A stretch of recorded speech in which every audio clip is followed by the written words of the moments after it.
కాంగ్రెస్ అగ్రనేత రాహుల్ గాంధీ కడపలో పర్యటిస్తున్నారు. ఏపీ కాంగ్రెస్ అధ్యక్షురాలు షర్మిలతో కలిసి ఇడుపులపాయలో వైఎస్ఆర్ ఘాట్ వద్ద ఆయన నివాళులర్పించారు.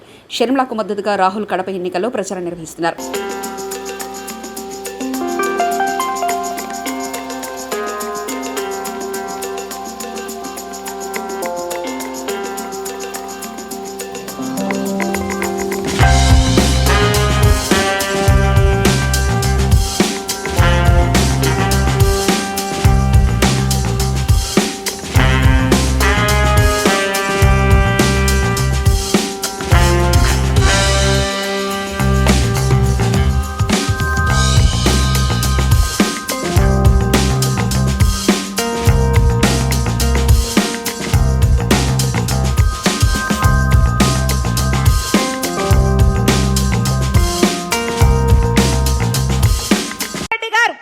పొనుగోలు సుధాకర్ ద్వారా రాజశేఖర రెడ్డి గారి పేరుని ఛార్జ్ షీట్లో చేయించాలి అని 3 కోట్లకు వెళ్లారు.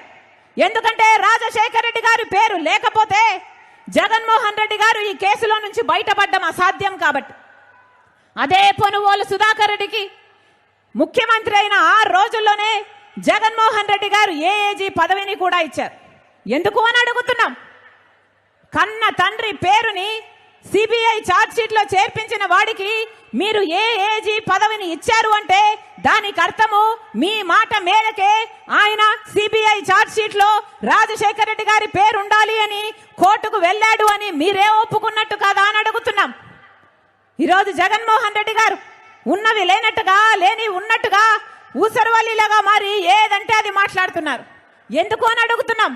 రాజకీయాల కోసం ఇంత దిగజారడం అవసరమా అని అడుగుతున్నాం. ఏం చేశారు జగన్మోహన్ రెడ్డి గారు? సొంత చిన్నాన, ఆఖరికి సొంత చిన్నాన చచ్చిపోతే తండ్రి తర్వాత తండ్రంతటి వాడు ఈ రోజుటి వరకు న్యాయం జరగనివ్వలేదు జగన్మోహన్ రెడ్డి గారు. అన్నా, నేను రాజశేఖర రెడ్డి బిడ్డను. పులి కడుపున పులే పుడుతుంది. దేనికి భయపడేది కాదు రాజశేఖర రెడ్డి బిడ్డ. అలాగని అన్యాయం జరుగుతుంటే చూస్తూ ఊరుకునేది కూడా కాదు రాజశేఖర రెడ్డి బిడ్డ. ఈ రోజు అన్యాయం జరుగుతుంది కాబట్టి రాజశేఖర రెడ్డి బిడ్డ ఎదురు నిలబడింది. అన్నా, ఈరోజు రాజశేఖర రెడ్డి బిడ్డ ఒకవైపు ఉంటే వివేకానంద రెడ్డి గారిని హత్య చేయించిన అవినాష్ రెడ్డి గారు ఇంకోవైపు ఉన్నారు. ఒకవైపు న్యాయం ఉంది, ఒకవైపు నేరం ఉంది, ఒకవైపు ధర్మం ఉంది, ఇంకోవైపు డబ్బు అధికారం ఉంది. అన్నా మీరు ఏ వైపు? అన్నా మీరు ఏ వైపు? అన్నా మీరు ఏ వైపు? అన్నా మీరు ఏ వైపు? ప్రపంచమంతా చూస్తుంది. కడప ప్రజలు న్యాయం వైపు నిలబడతారా, నేరం వైపు నిలబడతారా అని. కడప ప్రజలు న్యాయాన్ని గెలిపిస్తారా, నేరాన్ని గెలిపిస్తారా అని మన దేశం కాదు ప్రపంచం మొత్తము చూస్తుంది. అందుకే ఈసారి ఎన్నికల్లో బుద్ధి చెప్పాల్సిన వాళ్ళకు బుద్ధి చెప్పండి, న్యాయం చేయాల్సిన వాళ్ళకు న్యాయం చేయాలని మీ రాజశేఖర రెడ్డి బిడ్డ ఇక్కడికి వచ్చిన ప్రతి అన్నను, ప్రతి తమ్ముణ్ణి, ప్రతి అక్కను, ప్రతి చెల్లిని శిరస్సు వంచి చేతులు జోడించి మనస్ఫూర్తిగా ప్రార్థిస్తుంది.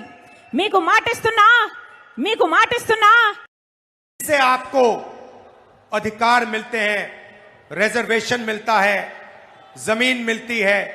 जो भी आपको आज तक मिला है वो इस संविधान से मिला है. ఈ రాజ్యాంగం ద్వారానే మీకు హక్కులు లభిస్తాయి, మీ భూములు లభిస్తాయి, మీకు ఉద్యోగాలు లభిస్తాయి. ఈ రోజు వరకు కూడా భారతదేశంలో ఏదైనా లభిస్తుందంటే అది కేవలం ఈ రాజ్యాంగం ద్వారా మాత్రమే. आंध्रा को स्पेशल स्टेटस मिलेगा तो ये किताब आंध्रा को स्पेशल स्टेटस दिलवाएगी. ఆంధ్రప్రదేశ్ కి ప్రత్యేక హోదా కూడా ఈ రాజ్యాంగం ద్వారా మాత్రమే లభిస్తుంది. పోలవరం ప్రాజెక్ట్ ये किताब दिलवाएगी. పోలవరం ప్రాజెక్ట్ కూడా ఈ రాజ్యాంగమే ఇస్తుంది.